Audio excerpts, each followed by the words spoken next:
Sebelum melanjutkan tayangan ini, please jangan lupa like, comment, subscribe, dan share ke teman-teman kalian kalau tayangan ini dirasa bermanfaat, biar kita makin semangat. Terima kasih. Untuk pembukaan, kita buka acara hari ini dengan bacaan basmalah bersama-sama. Bismillahirrahmanirrahim. Bismillahirrahmanirrahim. Bismillahirrahmanirrahim. Yang kedua, sambutan dan pengenalan Das Publishing oleh founder, yaitu Pak Tovan Aldiansyah. Kepada Pak Tovan, saya persilahkan.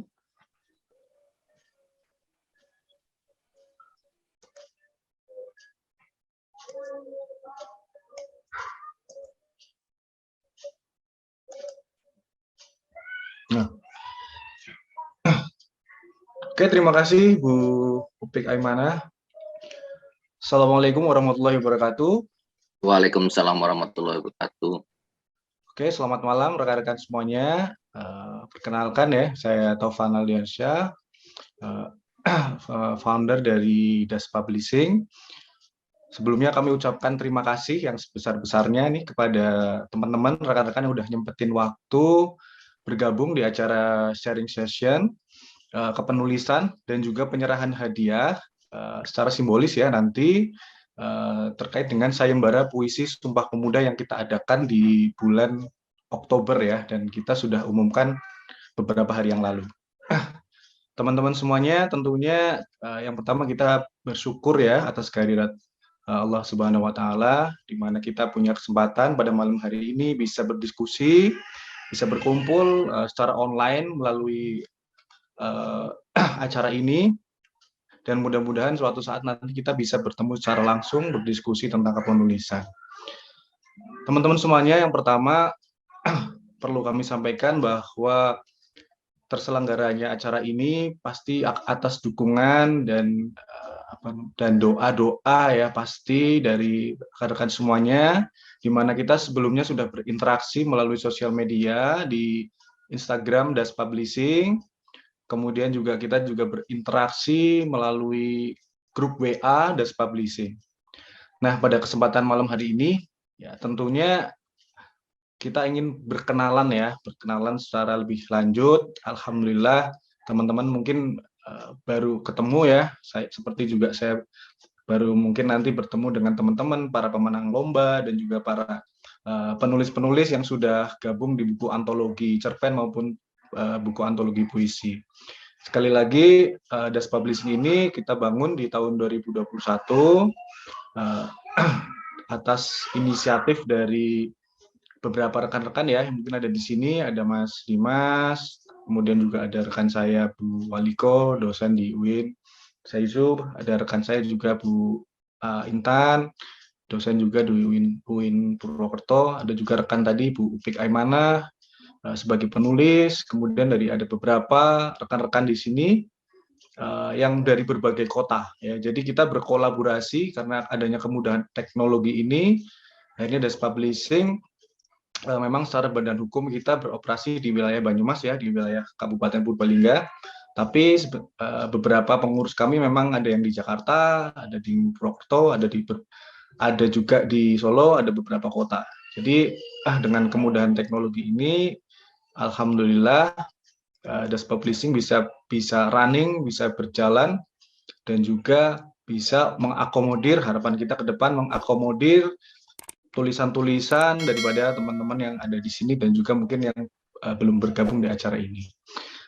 Kemudian untuk selanjutnya saya ucapkan selamat kepada teman-teman atau rekan-rekan yang menjadi pemenang di lomba sayembara puisi Sumpah Pemuda. Dan juga sebelumnya sebenarnya kita juga sudah ada event ya untuk lomba cerpen dan juga lomba puisi yang kita selenggarakan sebelumnya secara gratis. Buku antologinya juga sudah kita proses produksi, dan mudah-mudahan bulan ini kita bisa terbitkan buku antologi cerpen dan buku antologi puisi.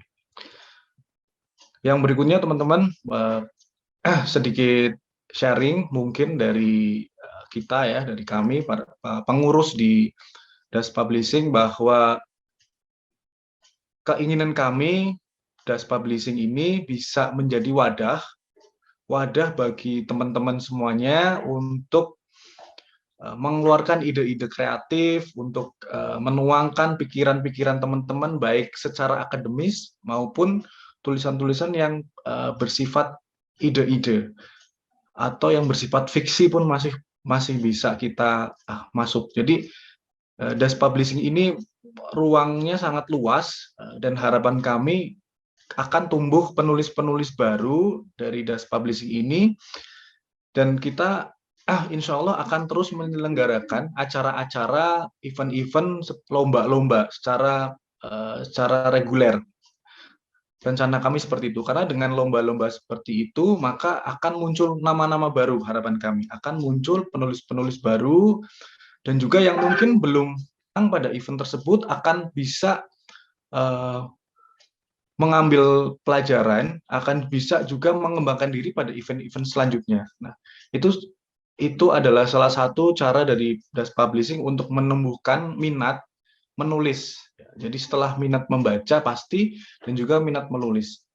Kemudian juga Das Publishing ini, teman-teman, kita membuka ruang bagi para penulis baru untuk self-publishing ya, untuk berusaha untuk menerbitkan buku secara mandiri atau self-publishing tadi dengan biaya yang sangat murah. Sudah banyak yang mengontak kami juga, dan alhamdulillah beberapa juga sudah terbit melalui Das Publishing ini dengan biaya yang sangat murah gitu. Di luar dari yang program self-publishing ini, kami juga mengeluarkan produk atau program-program yang murni dibiayai oleh penerbit ya. Ada beberapa kemarin yang sudah masuk. Sekarang yang masuk baru buku untuk referensi. Jadi kemarin kita ada yang kami biayai full untuk buku referensi, dan nanti pendapatan untuk penulis juga tentunya melalui sharing profit atau royalti yang pada umumnya diterima oleh para penulis. Jadi terutama itu yang ingin saya sharingkan di malam hari ini, bahwa harapan kami Das Publishing ini bisa menjadi ruang untuk teman-teman berkembang. Sekali lagi, fokus dan tujuan kami adalah itu. Kita bisa berkembang bersama-sama, dan kami juga berharap nanti melalui grup WA atau melalui forum-forum diskusi seperti ini, nanti ada masukan, ada saran-saran yang bisa diberikan kepada kami untuk kami berkembang, untuk kami bisa meningkatkan layanan kepada para penulis. Mungkin dari saya seperti itu saja, karena nanti setelah ini mungkin saya juga akan secara simbolis menyerahkan hadiah kepada para pemenang ya, juara 1, 2, 3, dan juga untuk mengkonfirmasi lagi bahwa lomba kita benar-benar diadakan secara jujur dan profesional ya. Jadi tidak ada, walaupun ini secara online teman-teman nggak tahu, tapi kita lakukan proses penjurian. Nanti setelah ini saya beri waktu untuk ketua tim juri mungkin akan sharing. Jadi lomba yang kita adakan murni benar-benar kita nilai secara sesuai dengan ketentuan-ketentuan dan ukuran-ukuran yang kami terapkan. Jadi tidak ada pemenang-pemenang yang disusupkan, semuanya fair sesuai dengan kualitas tulisan yang ada. Dan juga buktinya nanti juga kita akan lakukan pemberian hadiah secara simbolis melalui transfer, dan saya harap bagi pemenang yang mungkin sudah gabung di forum Zoom ini nanti bisa japri nomor rekeningnya rekan-rekan ke WA admin ya, WA adminnya Das Publishing. Teman-teman saya pikir sudah ada ya, sudah pegang semua, di grup juga ada. Jadi silahkan, di sini juga mungkin sudah ada, saya lihat ini Pak Saudara Budianto Sutrisno ya, yang juara 1 yang nanti juga akan mengisi sebagai pembicara. Dan juga tadi untuk juara 2, juara 3 juga silahkan nanti japri aja ke nomor admin admin Das Publishing ya, admin Das Publishing. Nanti untuk selanjutnya nanti secara simbolik kita lakukan pemberian hadiah melalui transfer dari rekening Das Publishing, sehingga transparan. Saya pikir transparansi ini penting, jadi biar teman-teman juga yang baru gabung di sini atau yang ingin ikut lomba di lomba-lomba di Just Publishing nanti kita ada terbukaan ya dari lomba tersebut. Mungkin dari saya seperti itu. Saya rasa tidak tepat kalau nanti saya berpanjang-panjang karena nanti kita ingin mendengarkan juga sharing kepenulisan dari para pembicara utama kita, yaitu nanti ada Mas atau Bro Dimas Wicaksono sebagai ketua tim juri ya, yang juga penulis juga nanti bisa sharing, dan juga nanti juara 1 nih saudara atau Pak Budianto Sutrisno nanti yang akan juga sharing. Ya mudah-mudahan dari sharing dari dua dua orang-orang yang keren ini nanti bisa menginspirasi teman-teman semuanya untuk meningkatkan kualitas tulisannya dan untuk bisa lebih produktif lagi ke depan. Saya rasa seperti itu ya. Terima kasih dari saya. Sekali lagi mudah-mudahan kita bisa berkontribusi bareng-bareng Das Publishing ini, dan ini bisa jadi ruang bersama untuk kita berkembang, meningkatkan kualitas literasi khususnya atau umumnya di Indonesia. Sekian dari kami. Assalamualaikum warahmatullahi wabarakatuh. Waalaikumsalam warahmatullahi wabarakatuh. Saya kembalikan ke moderator. Ya, terima kasih Pak Tovan. Sama-sama. Lomba-lombanya ditunggu terus diadakan supaya saya besok-besok ikut berpartisipasi ya. Oh ya, harus ikut. Siap. Acara yang ketiga, sharing session yang akan diisi oleh ketua tim juri, yaitu Mas Dimas Wicaksono. Kepada Mas Dimas, silakan.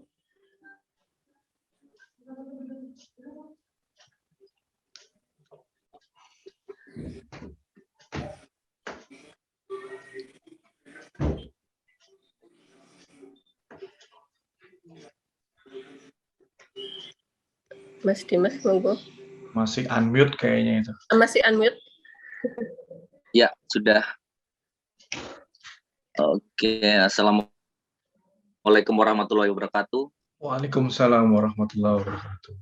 Ya, terima kasih untuk kepercayaannya dari tim Das Publishing ini. Terima kasih buat Mas atau Pak Tovan Aldiansyah selaku founder dari Das Publishing yang sudah mempercayakan saya untuk terlibat dalam sayembara puisi Sumpah Pemuda ini.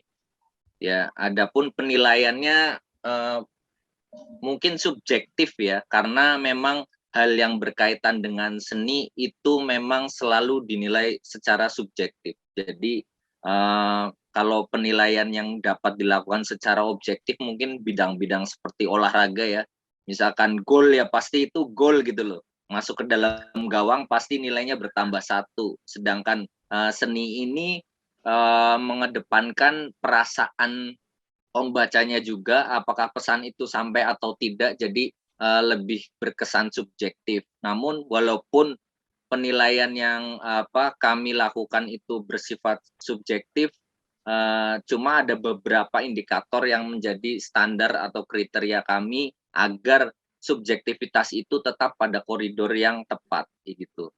Nah, adapun kriteria yang kami susun ini ada 5 ya. Ada 5 kriteria. Yang pertama itu struktur kepenulisan puisinya itu sendiri. Struktur itu sendiri baik susunan kalimat yang dipilih, subjek, predikat, objek, ataupun juga penempatan kata yang tepat. Susunannya seperti apa itu penjelasan dari struktur. Kemudian ada keindahan itu sendiri bisa dari rima ya, bunyi di belakang, ataupun juga kata-kata yang seharusnya tidak dipasangkan itu tidak ada gitu loh. Misalkan kata-kata yang tepat digunakan untuk penggunaan makna yang tepat, itu juga berkaitan dengan keindahan atau estetika.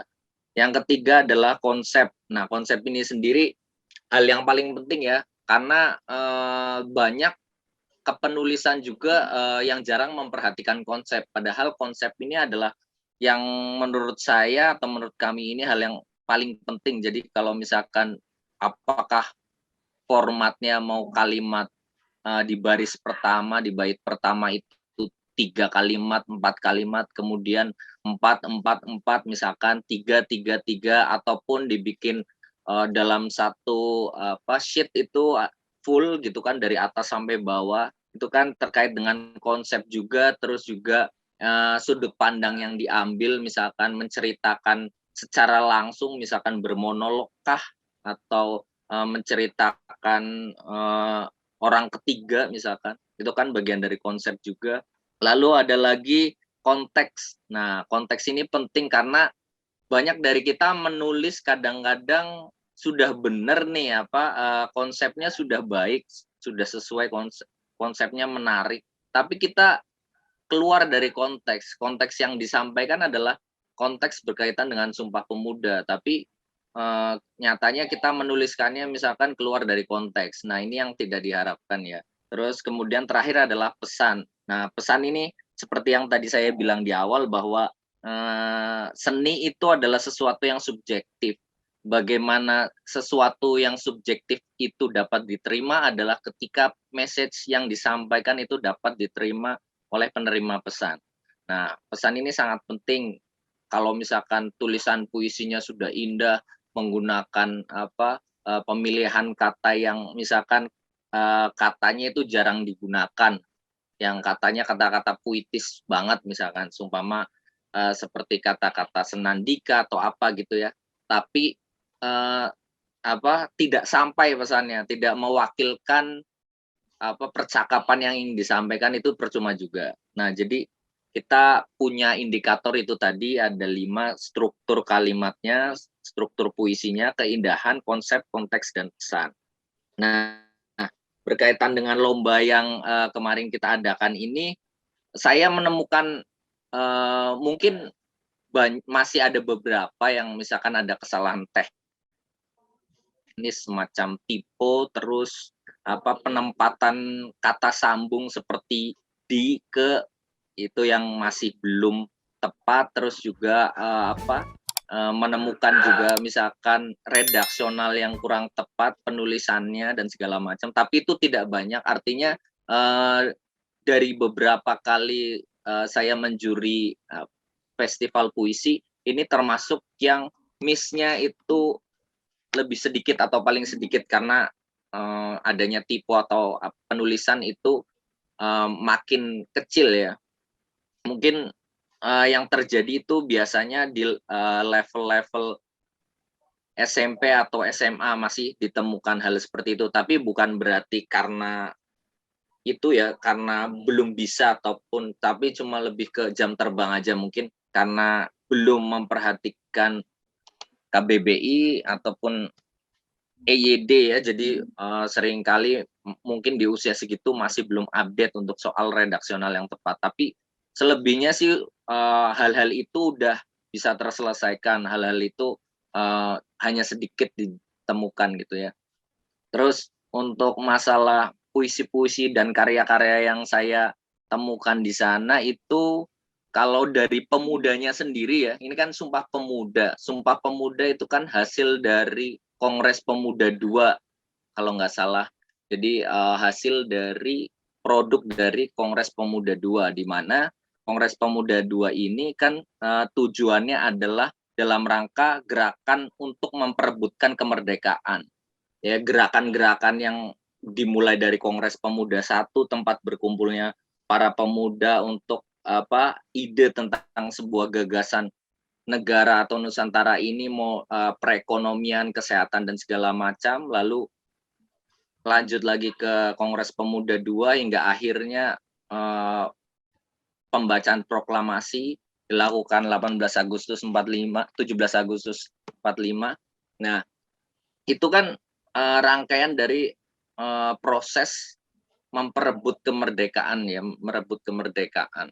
Nah, dalam hal itu saya menemukan kalau untuk karya-karyanya pemuda justru lebih banyak ke arah harapan ya. Jadi saya menemukan adanya banyak harapan, seumpama pemuda sekarang itu dalam mengisi kemerdekaan itu seperti apa.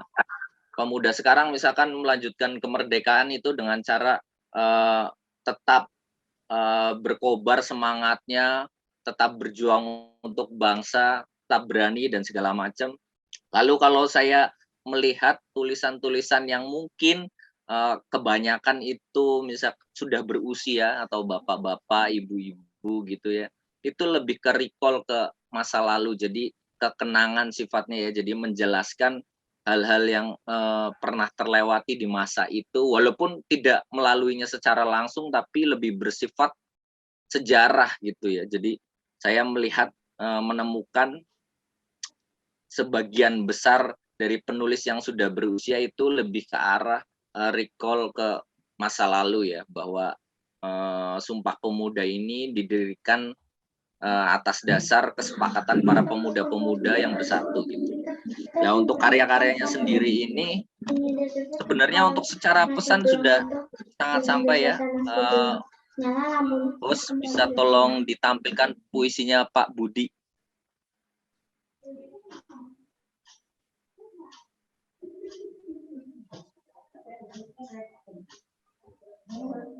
Nah, ini menarik ya karyanya Pak Budi, izin saya tampilkan di sini. Di kalimat opening aja sudah menggunakan kata yang tidak biasa, memilih kata jentera. Jentera ini kan kayak semacam pendulum ya kalau nggak salah. Jentera kala berderak di telatah waktu 28 Oktober 1928. Ini kan jelas banget merecall ke masa itu, di mana kemudian penjelasan berikutnya adalah kaki-kaki pemuda-pemudi bergerak rancak. Nah ini kan apa ya, ada kesinambungan antar kalimatnya menjadi eksplanasi dari kalimat yang pertama ini bagus banget. Kemudian ada aroma asin pesisir berbaur dengan desir sejuk pegunungan, menggambarkan keindahan alam juga di sana. Lalu ingar-bingar kota berpadu dengan senyap desa, sepakat memacu tekad untuk bersama melisankan ikrar persatuan. Artinya di bait pertama ini jelas bahwa di waktu 28 Oktober itu pemuda-pemudi sepakat di Kongres Pemuda II untuk melisankan ikrar persatuan, yaitu Sumpah Pemuda. Nah di sini kan jelas sekali pesan itu sampai, walaupun dengan penggunaan kata yang jarang dipahami, misalkan seperti jentera gitu kan. Terus ada misalkan bergerak rancak, itu kan mungkin kata-kata yang jarang ditemukan atau frasa yang jarang ditemukan di masa sekarang gitu kan. Kemudian ada di bait kedua, ikrar yang menganyam puspa warna Nusantara dalam satu jalinan. Artinya berbagai warna di Nusantara ini terikat dalam satu jalinan persatuan itu ya. Sumpah sakral yang menggores lembar sejarah dengan tinta darah. Kobarkan api semangat untuk meraih cita Indonesia merdeka. Gaungnya menyusuri anak sungai, lekuk lembah, dan gumpal sepi di puncak Ancala. Baranya merambat di dada rakyat seantero bentala Nusantara. Ya kan, gaungnya menyusuri anak sungai, lekuk lembah, dan gumpal sepi di puncak Ancala. Nah ini kan kata yang sebenarnya jarang digunakan, tapi dipadu-padankan menjadi menarik dan apik ya. Terus, nah ini di bait ketiga ini jelas memperkenalkan kita tentang sejarah di masa lalu ya. Kelompok Yong Java, Yong Celebes, Yong Andalas, dan masih banyak lagi berhimpun satukan hati dan tujuan dalam Kongres Pemuda 1 dan 2, di mana waktu itu organisasi-organisasi pemuda terbentuk di berbagai Nusantara yang tadinya belum bersatu, mengadakan Kongres Pemuda 1 dan 2 untuk menghasilkan yang namanya persatuan untuk merebut kemerdekaan itu dengan cara Sumpah Pemuda itu. Nah ini kan menjelaskan peristiwa itu, peristiwa yang penting. Dan kemudian di bawahnya bait keempat misalkan tak syak lagi, mereka adalah pendegup jantung anak bangsa. Tak diragukan lagi ya, syak. Mereka adalah pendegup jantung anak bangsa, poros utama yang mendenyutkan nadi kesadaran penuh seluruh lapisan masyarakat perihal makna martabat dan harga diri bangsa Indonesia, bukan sekadar pasrah memamah remah-remah sisa kunyah penjajah. Artinya menunjukkan di sini bahwa kita sebagai rakyat atau sebagai pemuda yang ingin merebut kemerdekaan itu kita punya harga diri, bukan hanya menikmati hasil dari penjajah, sisa-sisa dari penjajah gitu. Ini, nah dari sini, dari puisi ini itu sebagian saya kutip saja ya, sebagian saja. Nah dari situ kita bisa melihat bahwa walaupun menggunakan kata atau frasa yang jarang digunakan di masa sekarang, tapi pesannya tetap sampai, strukturnya baik, konsepnya juga menarik, gitu kan. Terus tetap pada konteksnya, tidak keluar dari konteks. Nah, jadi dari situ kami memutuskan bahwa puisi dari Pak Budi adalah puisi yang patut menempati posisi pertama. Kurang lebihnya seperti itu. Kayak misalkan kalau kita flashback ke belakang, ada puisinya Djoko Pinurbo ya. Puisi Djoko Pinurbo itu yang Malam Rindu, di bait pertama itu, malam rindu hatiku ketar-ketir. Ku tak tahu apakah demokrasi dapat mengantarku ke pelukanmu dengan cara saksama dan dalam tempo yang sesingkat-singkatnya. Itu kan kalau puisi-puisi gaya lama, tapi namun dengan sindiran ya, sindiran bahwa apakah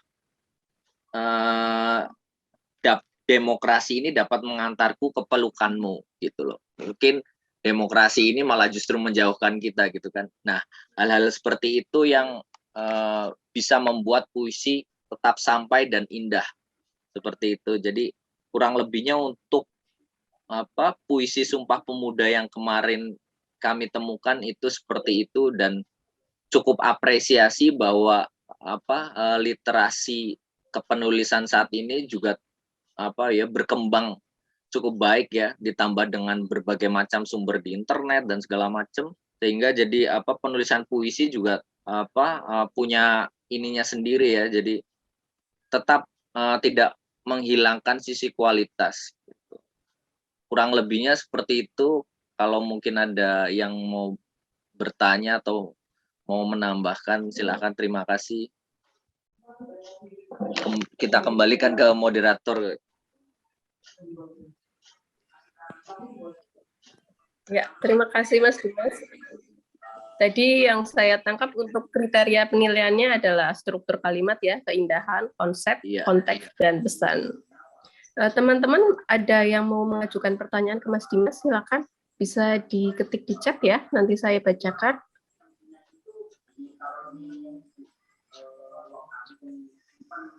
Atau kita lanjut dulu ke berikutnya, Pak Tovan? Boleh.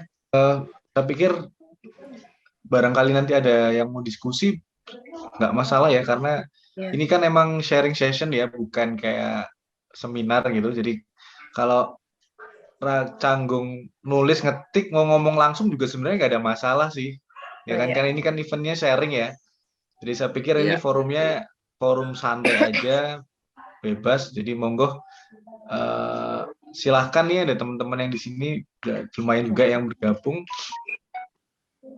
kita bebas aja mau diskusi atau mau memberikan saran juga nggak ada masalah.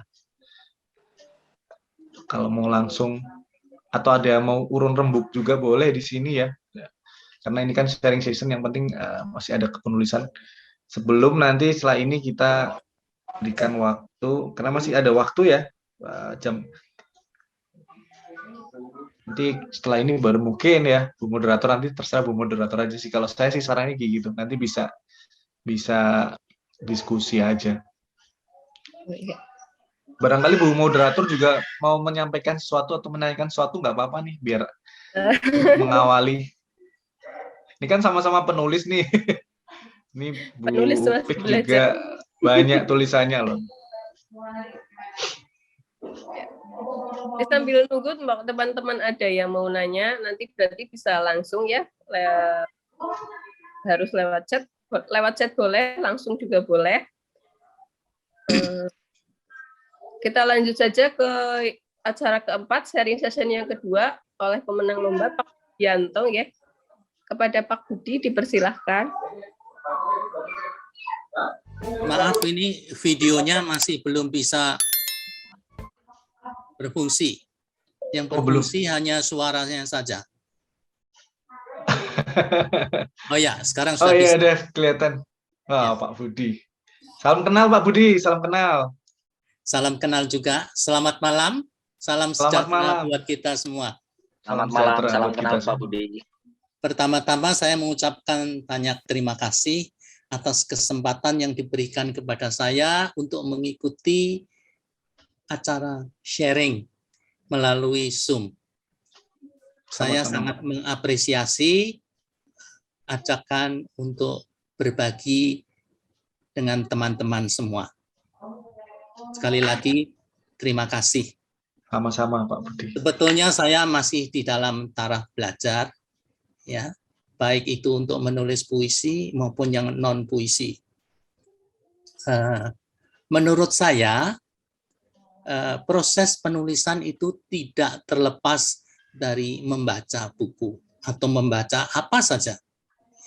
Jadi membaca dan menulis merupakan satu kesatuan dwitunggal yang tidak bisa dipisahkan. Seseorang yang hanya membaca, tidak menulis, maka dia tidak akan bisa memberikan satu kontribusi atau warisan kepada orang lain tentang pikiran, gagasan, ataupun cita-cita yang mungkin sangat positif dan berguna bagi generasi penerus bangsa. Sayang sekali. Sedangkan orang yang hanya menulis tanpa membaca, maka tulisannya cenderung akan datar, akan sangat kurang mutunya, ya, akan sangat dangkal, dan perbendaharaan katanya akan sangat kurang karena kurang membaca. Karena salah satu cara memperkaya perbendaharaan kata adalah lewat membaca. Membaca tulisan-tulisan orang lain, terutama dari para sastrawan yang sudah terkenal, sehingga kita bisa belajar. Bukan untuk menyontek, tetapi untuk mengetahui bagaimana menyusun struktur kalimat yang benar, bagaimana menggunakan metafora dan majas-majas lain secara tepat. Sekali lagi, saya bukan bermaksud untuk menggurui, tapi ini sifatnya sharing, jadi kita semua setara. Sehubungan dengan menulis, seorang pujangga besar Indonesia yang terkenal di seluruh dunia, Pramudia Anantatur, mengatakan, orang boleh pandai setinggi langit, tetapi selama ia tidak menulis, maka ia akan hilang dalam masyarakat dan dari sejarah. Itulah betapa pentingnya menulis. Menulis bukan untuk diri sendiri, tetapi juga untuk kepentingan banyak orang lain. Kata-kata bijak mengatakan bahwa sebaik-baiknya orang adalah mereka yang bisa bermanfaat bagi sesama. Dan menulis adalah salah satu cara kita untuk berbagi hal-hal yang baik kepada orang lain. Bukankah itu sangat menarik, ya? Dan sangat baik untuk dilakukan. Proses pembuatan puisi saya ini, saya memerlukan beberapa tulisan, sekalipun dari SD dan SMP sudah diajarkan tentang Sumpah Pemuda, mengenai Kongres pertama dan kedua, tetapi itu kurang detail. Maka saya berusaha mencari tulisan, ya, tentang perjalanan Kongres pertama, kedua di Jakarta. Dan bukan hanya itu, saya juga mencari akan perjuangannya Bung Tomo dan Jenderal Sudirman. Memang beda era, tapi saya tujuannya untuk menangkap feel persatuan dan upaya bersatu untuk mencapai merdeka.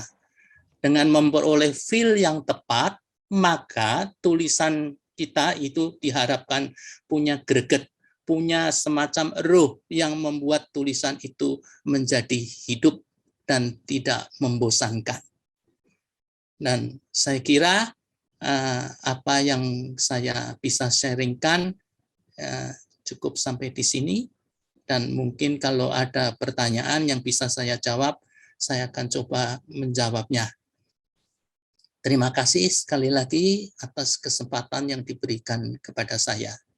Kiranya Das Publishing boleh semakin maju, semakin jaya, dan menjadi satu wadah yang sangat bermanfaat bagi para penulis, terutama penulis-penulis baru, untuk menuliskan gagasan, pikiran, dan cita-cita yang sangat positif, yang berguna bagi seluruh bangsa Indonesia. Terima kasih. Selamat malam. Selamat malam. Keren. Keren banget ya.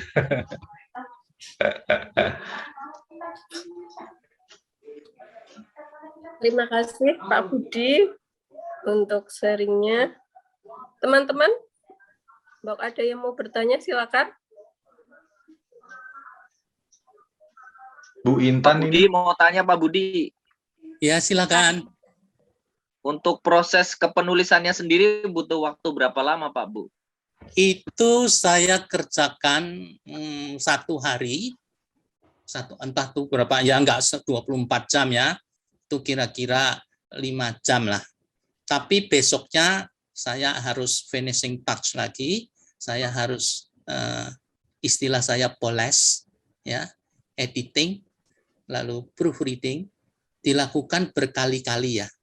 Itu kalau kalau tidak kepepet deadline, saya biasanya paling tidak sekitar 3 hari untuk proses editing, proofreading, dan olesan, ya, di mana membuang yang tidak perlu dan menambahkan hal yang bisa membuat tulisan jadi lebih baik. Jadi saran saya kalau mengikuti lomba, jangan buru-buru dikirimkan ke penyelenggara lomba meskipun puisi sudah atau tulisan di luar puisi sudah selesai. Karena mungkin saja ada hal-hal yang kita teledor di bagian tertentu. Kalau kita menulis prosa, di mana satu halaman itu berhalaman-halaman penuh dengan tulisan, maka kesalahan atau kekurang tepatan di dalam memilih diksi itu kurang kentara. Tetapi begitu menulis puisi, apalagi yang puisi pendek, kesalahan memilih diksi akan kentara sekali. Kelemahan kita akan jelas terlihat. Maka saya sarankan jangan buru-buru dikirimkan kalau mengikuti lomba. Kecuali sudah terdesak deadline-nya, tahunya penyelenggaraan lomba itu sudah agak terlambat, ya. Begitulah kira-kira, Mas Dimas. Siap. Untuk biasa menulisnya di mana aja Pak Budi nih, platform yang digunakan, atau memang sejauh ini menulis buku, atau ada di platform mana gitu Pak? Saya ada 4 buku antologi puisi tunggal. Saya juga menulis di salah satu platform, lupa nama saya, sudah lama tak menulis lagi di situ. Saya juga menulis di blog saya pribadi, juga tulisan-tulisan di media sosial, juga yang ikut lomba. Bertanya Pak Budi. Ya, silakan Bu Intan. Ya. Silakan. Pak Budi, kalau menulis di blog atau itu haruskah kita mempunyai ciri khas atau karakter tersendiri atau bagaimana gitu? Bisa kalau di blog itu campuran. Oh, campuran. Saya mulai campuran. Okay. Kebanyakan yang saya ikut sertakan di dalam lomba, baik itu menang maupun tidak menang. Jadi campuran itu ada cerpen, ada artikel, ada puisi, ya. Tidak ada genre tertentu, tidak ada tema tertentu, campur aduk.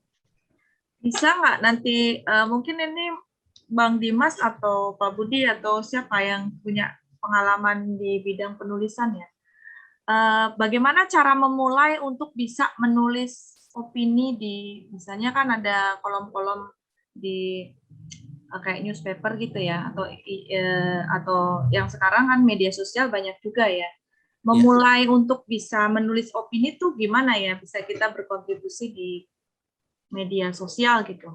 Siapa pengalaman aja dari teman-teman? Kita lihat dulu ya, itu medianya di bagian opini itu tulisan tentang apa. Saya suka memperhatikan Kompas, karena Kompas itu merupakan tolak ukur yang baik ya untuk bahasa Indonesia.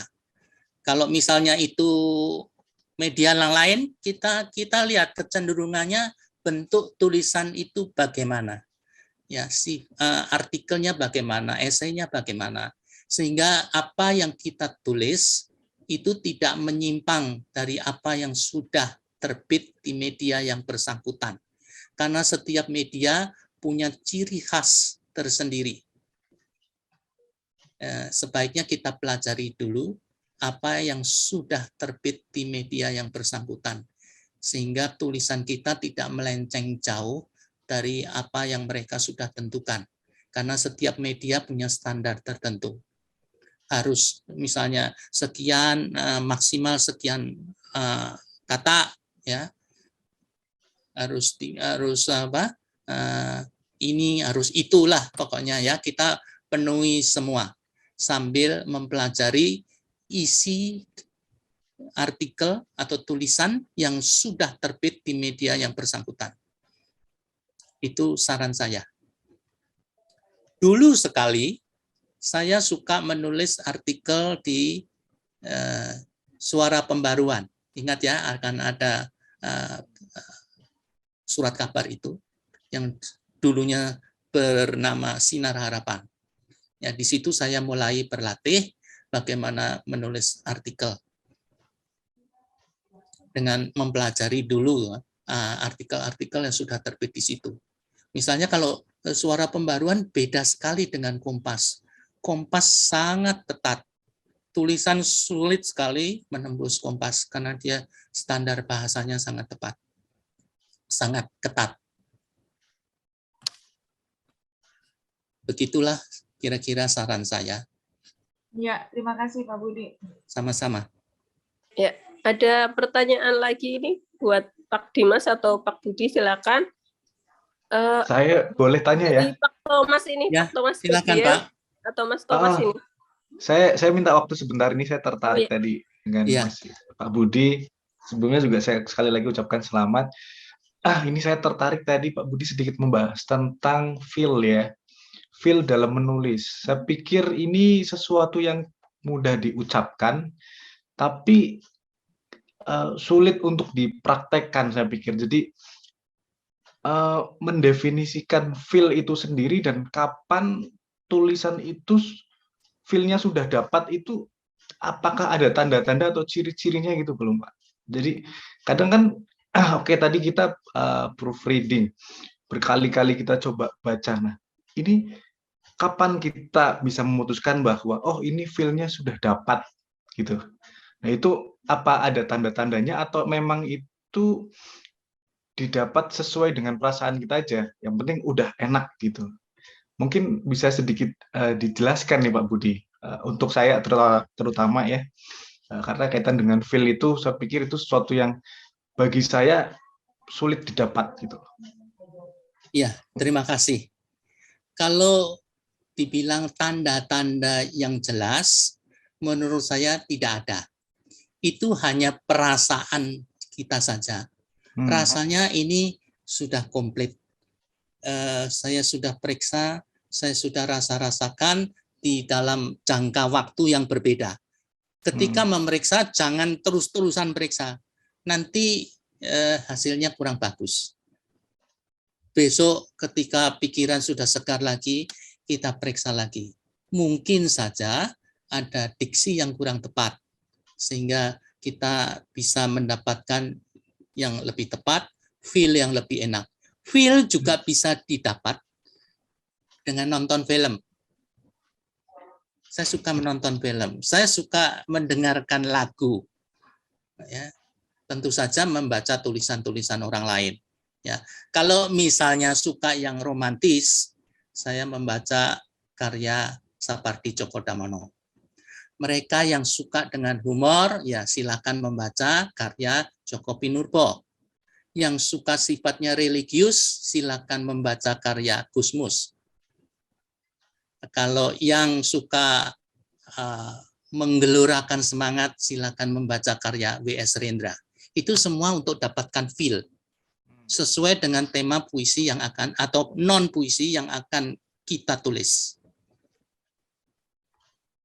Itu apa yang saya lakukan. Mungkin orang lain punya kebiasaan yang lain, ya. Jadi bukan pakem yang tunggal yang mutlak, sama sekali bukan. Karena setiap penulis punya ciri khas, punya kebiasaan, punya karakter sendiri-sendiri. Terima kasih. Ya. Oke, jadi kalau saat ini kita feel-nya sudah dapat, jangan langsung puas gitu ya, Pak. Coba cek besok lagi apakah masih dapat feel-nya itu. Iya, gitu. betul. Maksudnya seperti itu. Betul. Lalu kalau kita ketemu satu ide, ya cepat-cepat kita tulis. Entah itu berapa kata aja.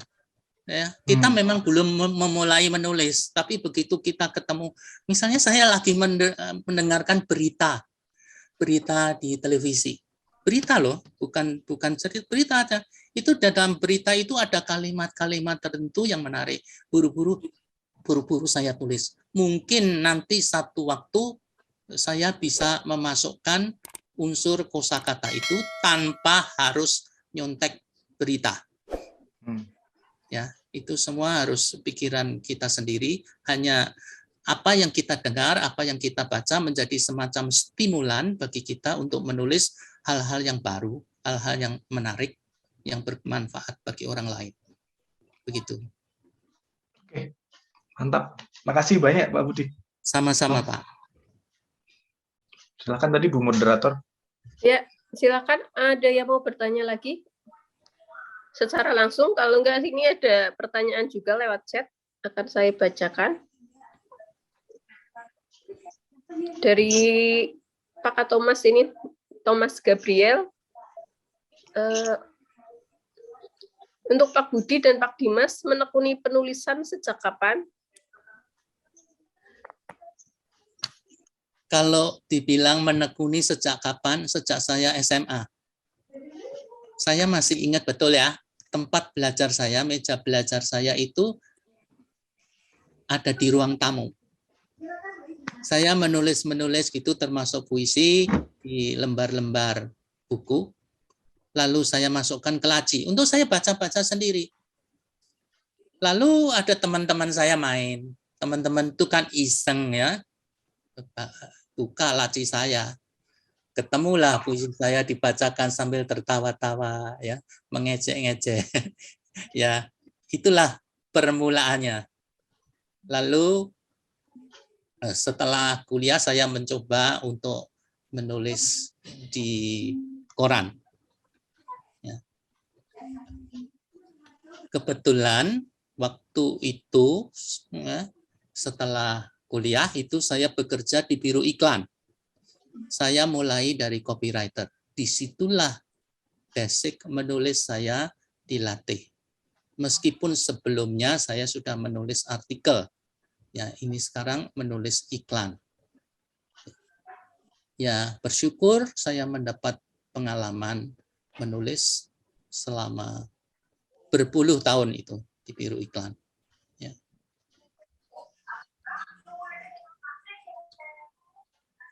Lalu ada apa lagi? Pertama ya. Untuk Mas Dimas sendiri sejak kapan menekuni menulis Mas Dimas? Ini ya, kalau saya sih awal pertama. Kalau saya awal pertama kali menulis jelas tulisan yang pertama kali ditulis adalah surat cinta ya. Jadi zaman SMP gitu. Pak Budi juga mungkin mengalami menulis surat cinta ya Pak Budi. Jadi saya SMA. Saya SMA. Bukan surat cinta, tetapi puisi-puisi yang menyiratkan cinta. Iya, betul, Pak. Iya, saya pertama itu nulis jelas surat cinta ya waktu itu SMP kelas 3. Lah, kemudian dari situ tuh mulai saya tertarik dengan iseng nulis puisi, mulai baca Khalil Gibran itu SMA, jadi mulai sedikit kayaknya enak juga nih nulis puisi gitu kan, terus belajar nulis lirik lagu, sampai akhirnya nyoba-nyoba untuk benar-benar nulis buku itu, memulai nulis buku itu tahun 2011 waktu zaman kuliah, karena sambil nunggu laporan ya, tugas akhir, jadi ada senggang waktu saya manfaatkan buat menulis. Terus setelah itu jadi mulai iseng nulis artikel, opini dan segala macam, dan sekarang lebih konsen ke memang nulis buku. Kebetulan akan ada juga nanti buku yang bersama Das Publishing, Mas Topan ya, nanti mudah-mudahan untuk puisi. Jadi saya bikin puisi itu antologi puisi 365 puisi dalam 1 tahun, nanti insya Allah mudah-mudahan bisa dengan Das Publishing ya, kurang lebih sekitar berarti mungkin ya puluhan tahun ya, mungkin karena kalau dihitungnya dari bukan profesional. Kalau dari profesional ya itu sejak 2011 mulai nulis buku, itu dari tahun 2011, berarti kurang lebih 10 tahun lah. Seperti itu sih.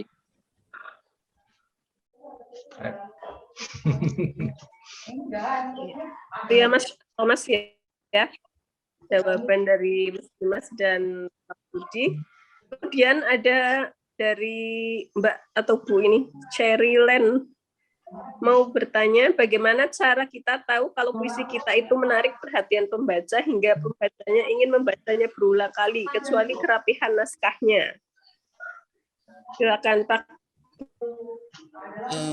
Pertama-tama ya, kita mesti tahu apa yang kita tulis.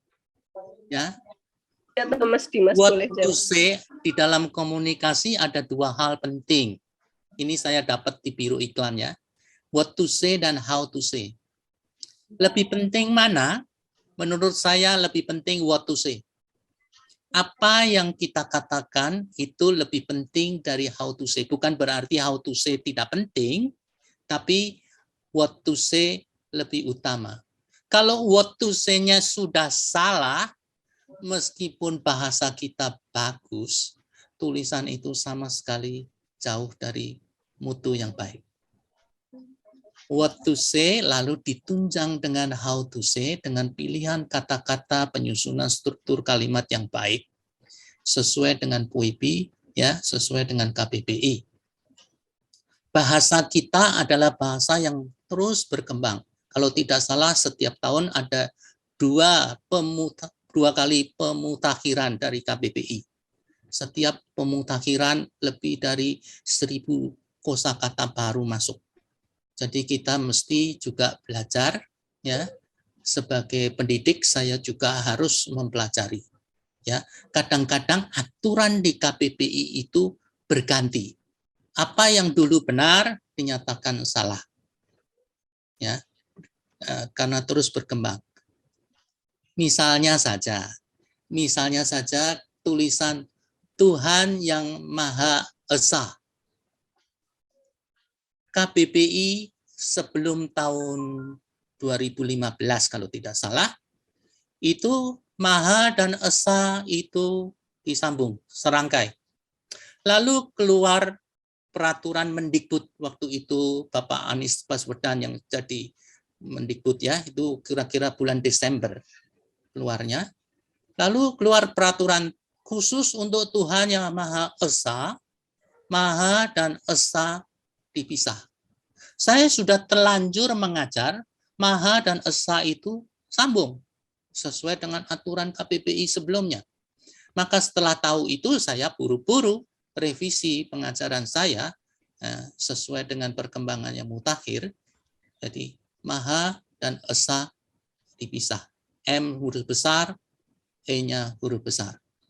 Itu yang seperti itu kita mesti hati-hati supaya kita tidak mewariskan kepada generasi muda hal-hal yang salah. Kalau kita mengajarkan sesuatu yang salah, mereka itu kan menghormati yang lebih senior, menghormati guru. Maka kesalahan itu akan dibawa dia sampai dewasa. Nanti dia jadi pengajar, mengajarkan lagi yang salah. Ya, wah itu repot. Kita bukan mewariskan sesuatu yang benar, tapi justru membingungkan mereka karena pengajaran yang keliru. Jadi bahasa kita juga mesti kita review, ya. Rajin-rajin kita melihat KBBI, memeriksa PUEBI, apakah sudah sesuai dengan kaidah yang ditetapkan. Karena otoritas tertinggi ada pada institusi tersebut, bukan pada institusi yang lain, bukan pada pribadi-pribadi. Juga kadang-kadang saya temukan satu hal yang rumit, ya. Sebelum ada KBBI, itu kamus saya adalah kamus Purwodarminto untuk bahasa Indonesia. Mungkin Bapak, Ibu masih punya kamus Purwodarminto yang sampulnya berwarna hijau.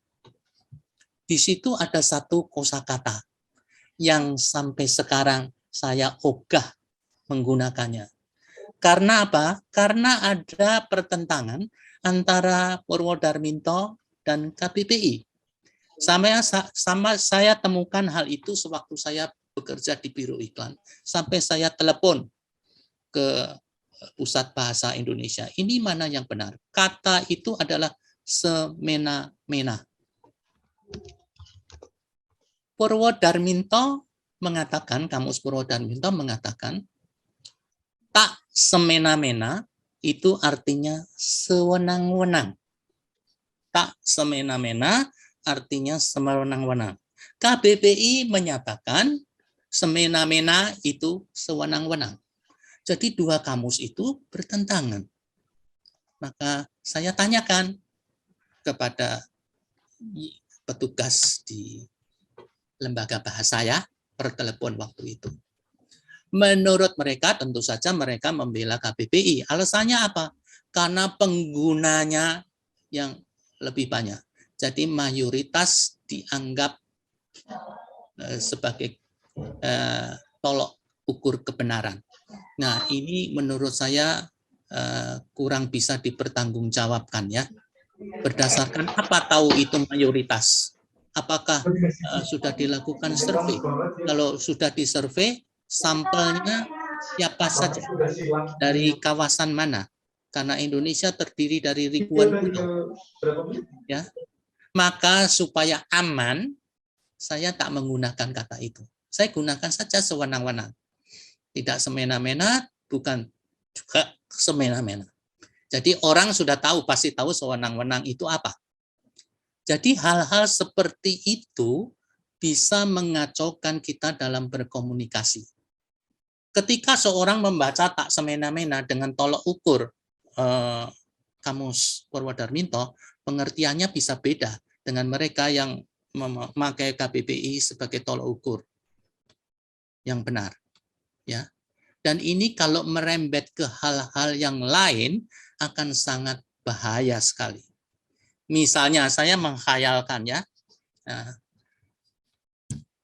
dengan mengatur, mengubah intonasi suara, arti makna kata bisa berubah drastis sebaliknya. Misalnya begini dalam percakapan sehari-hari ya. Kamu tahu Bapak Kepala Sekolah lagi ada di mana? Lalu yang ditanya menjawab dengan intonasi suara. Tahu. Kita semua tahu. Arti itu sebetulnya dia tidak tahu. Tapi kata yang diucapkan tahu dengan intonasi yang dinaikkan. Nah, ini merupakan gejala yang menurut saya bisa merusak bahasa. Ngomongnya tahu, tapi sebetulnya maknanya tidak tahu. Nanti repot ya. Ngomong kiri, tapi yang dimaksudkan kanan. Yang ngomong atas, dimaksudkan bawah. Ini saya ambil ekstrimnya. Ya. Jadi saya menghindari hal-hal semacam itu. Tetapi bukan berarti kita tutup mata, kita harus mengerti gejala apa yang terjadi di masyarakat. Ya. Satu kata lagi yang sering salah digunakan dengan arti yang kebalikan. Bergeming. Bergeming itu dari dulu kamus Purwodarminto sampai KBBI artinya tidak bergerak. Tapi beberapa tulisan mengartikan bergeming itu sebagai bergerak. Ini kan celaka sekali, ya. Tidak bergerak tapi diartikan sebagai bergerak. Lalu ada satu kata lagi, yang artinya sebetulnya mengabaikan, cuek. Ya, mengabaikan lawan kata menghiraukan. Apa tuh? Slangnya anak muda kita. Saya kok lupa ya. Itu jadi mengabaikan itu berarti tidak menghiraukan, kan? Hirau itu memperhatikan. Cuek sama memperhatikan kan lawan kata. Ya, oh itu acuh, acuh. Kata acuh itu artinya memperhatikan, menghiraukan. Tapi dalam percakapan sehari-hari terutama, acuh bisa berarti mengabaikan. Nah, ini mengacaukan bahasa. Ya. Lain dengan acuh tak acuh. Acuh tak acuh ya tak memperhatikan. Ya. Kata memperhatikan sendiri itu direvisi di KBBI. Sebelumnya waktu itu kalau tidak salah yang edisi keempat ya, mengatakan bahwa memperhatikan itu tidak ada. Yang ada memerhatikan. Karena kata dasarnya perhati. Perhati. Jadi kasih awalan jadi memerhatikan. Lalu di edisi kelima direvisi. Kata dasarnya hati. Jadi balik lagi memperhatikan. Nah, ini kita mesti ya teliti sekali. Kita harus tidak segan-segan melihat kamus, melihat perkembangan bahasa kita. Jangan sampai kita melakukan hal-hal yang salah lalu mewariskannya kepada generasi yang lebih muda. Demikian sedikit apa yang bisa saya sharingkan di dalam hal ini. Boleh menyambung ya Pak Budi? Ya. Tadi kan dijelaskan bahwa di KBBI sama kamus Purwodarminto itu kan banyak perbedaan. Nah ini kan bukan banyak ya, itu saya temukan satu perbedaan itu. Oh iya, oke. Ya. Untuk menghindari nih kalau dalam penyusunan buku atau tulisannya, saya kebetulan kan saya sekarang akan menulis begitu. Nah, ini apakah setiap kali kalimat atau paragraf yang kita buat itu untuk menghindari ketidaksesuaian itu, apakah harus kita kemudian cek dulu ke KBBI atau bagaimana Pak Budi? Biar paling tidak nanti pada saat penyusunan sudah selesai misalnya, oh ternyata masih banyak nih kata-kata yang tidak sesuai. Maksudnya ini upaya preventif saja sebelum saya menulis begitu Pak Budi. Ya, hal-hal yang meragukan, hal-hal yang membuat kita sanksi, jangan ragu-ragu untuk memeriksa KBBI. Karena itu memang acuan yang sah, yang absah dari pemerintah. Ya, punya otoritas yang paling tinggi lah dalam mengatur bahasa Indonesia. Jadi jangan ragu-ragu. Mengecek misalnya seperti tadi bergeming. Bergeming itu dari dulu, dari saya SD, itu artinya tidak bergerak. Betul, kamus manapun mengatakan begitu. Tapi entah kenapa ada tulisan-tulisan termasuk pembicaraan pejabat di televisi ya mengartikan sebaliknya. Ya. Bahasa-bahasa pejabat kita yang sering memakai kata daripada, itu preposisi yang paling banyak digunakan secara salah. Di bidang apapun, termasuk mereka yang sudah S3, ketika berbicara pakai daripada. Misalnya, hasil daripada petani di desa bla bla bla bla. Kan hasil petani dari desa sudah cukup.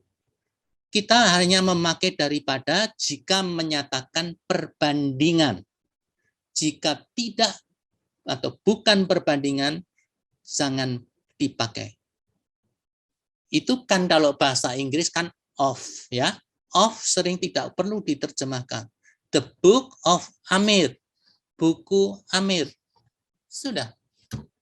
Bukan then. Kalau daripada itu then. He is taller than his sister. Dia lebih tinggi, lebih cangkung daripada saudara perempuannya. Karena itu perbandingan. Jadi of sama than itu kan beda sekali ya. Coba Ibu perhatikan di televisi terutama. Wah, pejabat-pejabat kita dari yang paling bawah sampai yang paling tinggi menggunakan bahasa Indonesia yang salah. Dan itu didengar, apalagi kalau pejabatnya itu favorit dari sementara pendengar. Maka akan ditiru. Padahal yang ditiru itu salah. Dan di sini peran pentingnya guru. Guru bahasa di dalam membenahi. Supaya kesalahan itu tidak berlangsung terus dari generasi ke generasi. Dulu di zaman Pak Soeharto, jadi presiden, ada menteri kita yang paling muda, saya tak perlu sebutkan namanya.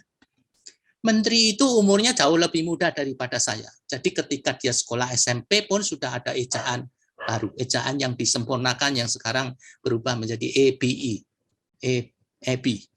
ya, pasti tidak ada akhiran ken, pasti akhirannya kan, betul? Itu yang akhiran ken yang seperti diucapkan Pak Harto itu karena beliau berpendidikan di zaman Belanda dan susah dihilangkan. Ya, ini pejabat yang umurnya muda ini, waktu itu belum ada 40 tahun rasanya, selalu ya ditekankan, diperhatikan. Kenapa? Karena pengaruh pejabat yang lebih tinggi. Jadi dia merasa mungkin ya dirinya lebih bergengsi dengan bicara seperti itu, menunjukkan bahwa dirinya pejabat. Apalagi kalau pakai pakaian safari, ya ingat ya pada waktu itu banyak pejabat yang pakai pakaian safari. Coba hal itu dipakai, dikenakan di zaman sekarang, pasti dipandang aneh, ya. Karena presidennya memberikan contoh pakai baju putih sederhana. Maka banyak juga yang ikut pakai baju putih. Ya, memang peranan pemimpin sangat penting ya di dalam memberikan suri teladan, termasuk suri teladan berbahasa. Saya masih ingat betul ya, itu dulu di TVRI ada ruang pembinaan bahasa Indonesia. Pada waktu yang memimpin namanya Bapak Amin Singgih, wah itu yang paling galak. Itu dia terang-terangan memprotes bahasa Presiden Soeharto. Terang-terangan mengatakan, termasuk akhiran ken itu. Memang tidak ada kok akhiran ken, ya. Demikian yang bisa saya sharingkan pada malam hari ini. Terima kasih.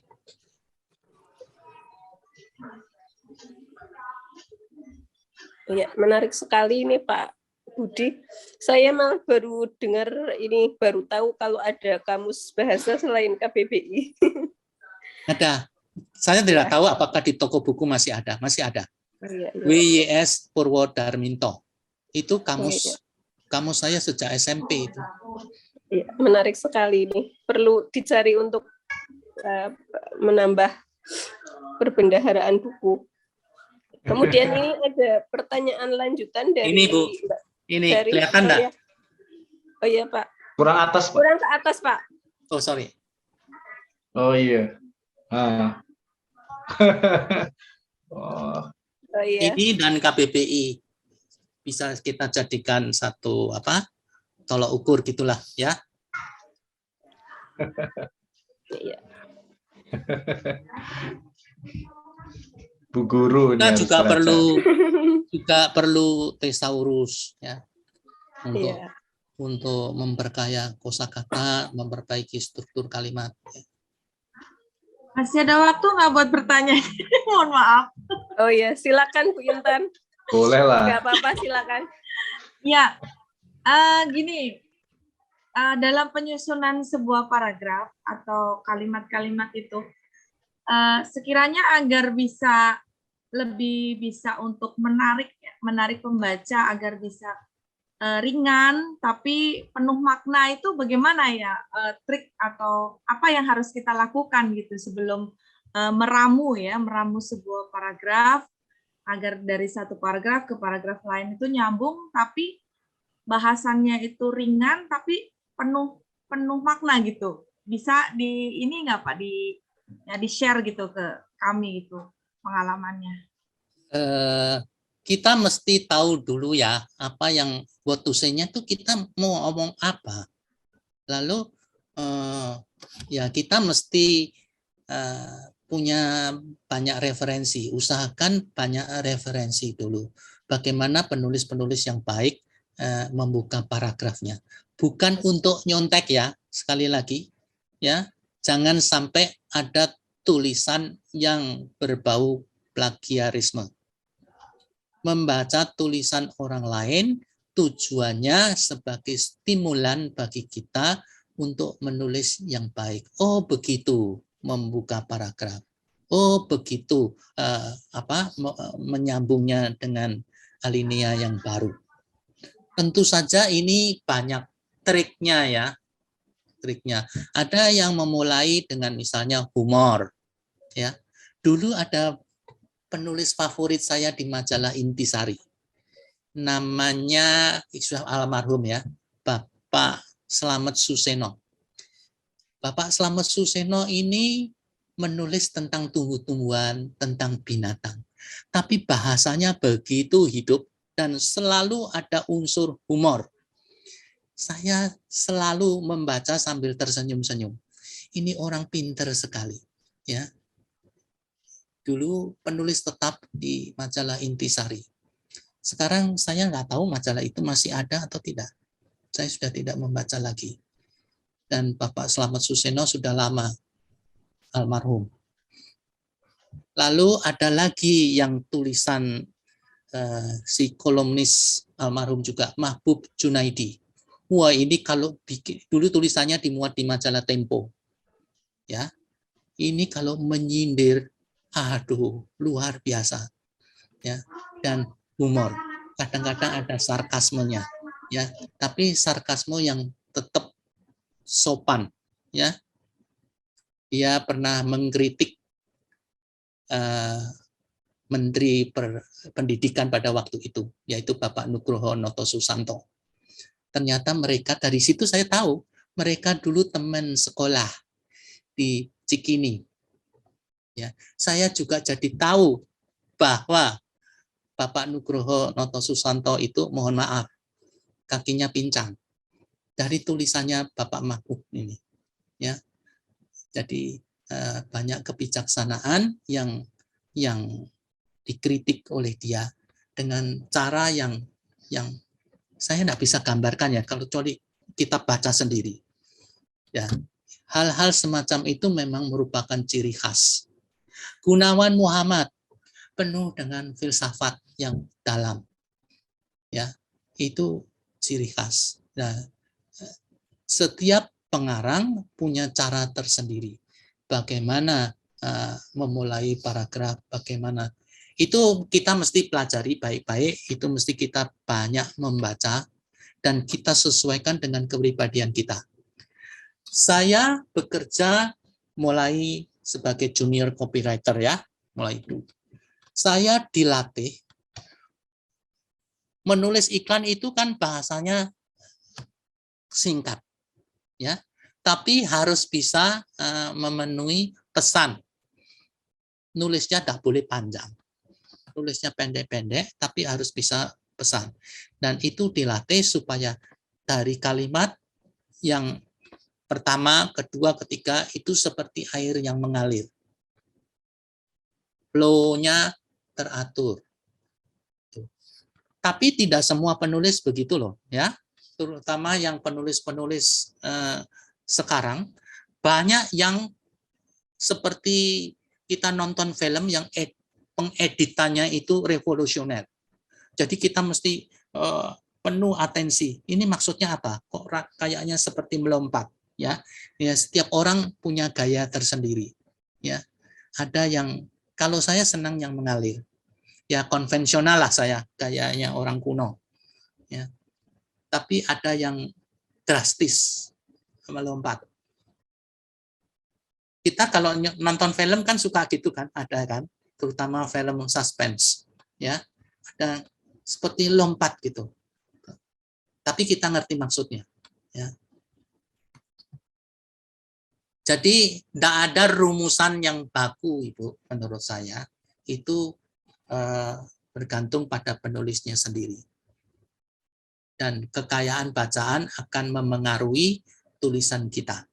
Makin banyak baca, makin kita serap, nanti itu secara insting ya menurut saya akan muncul. Ketika kita mau bicara apa, hal-hal yang pernah kita baca itu muncul di dalam bahasa yang lain tentu saja. Kita ingat bahasa aslinya, tapi kita tidak nyontek. Dan hal itu bisa kita pakai. Ini tadi ada yang nanya apa ini? Bagaimana supaya kita tahu bahwa Mbak, kecuali kerapian naskahnya. Nah, kalau puisi kita menarik perhatian pembaca hingga pembacanya ingin membacanya berulang kali. Pertama kita mesti punya kekayaan kosakata. Diksinya harus kaya. Lalu yaitu tadi what to say-nya benar, lalu how to say-nya dipoles. Lalu kalau itu puisi, saya senang majas ya, tapi ada juga yang nggak senang majas. Terserah ya. Itu selera. Ya, lalu kita perhatikan ada typo atau tidak.